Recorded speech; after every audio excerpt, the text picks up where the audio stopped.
Erev Tov.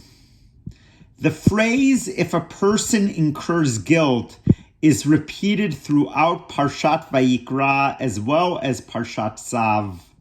What I want to focus on is not the specifics of the guilt, but rather what happened when someone was guilty. The first step is to confess one's wrongdoing, and the second is to bring an animal to sacrifice to God as a penalty.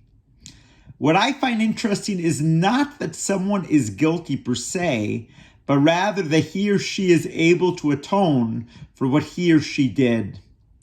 After presenting the offering, the sacrifice, giving up something of value from his or her flock, the priest makes atonement for the individual, and then the incident is over.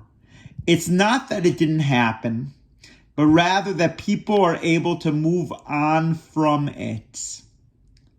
It's so easy in society to do the wrong thing, whether intentionally, as in the case of the chatat or purification offering, or unintentionally, as in the case of the asham or guilt offering.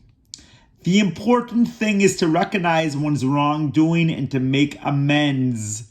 Judaism is a religion of kapara, forgiveness. In the traditional sense, it's not a religion of Jewish guilt, where we look to blame people for what they've done. Rather, we look to improve ourselves to do things better the next time around.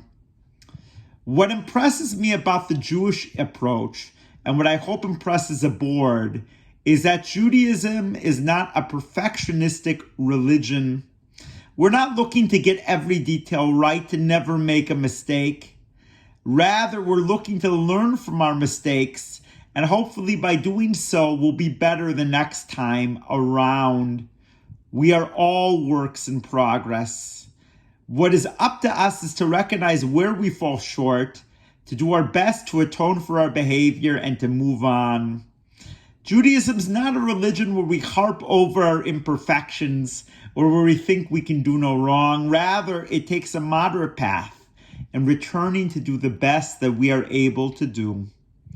In doing so, guilt and sin are temporary states that we learn and grow from.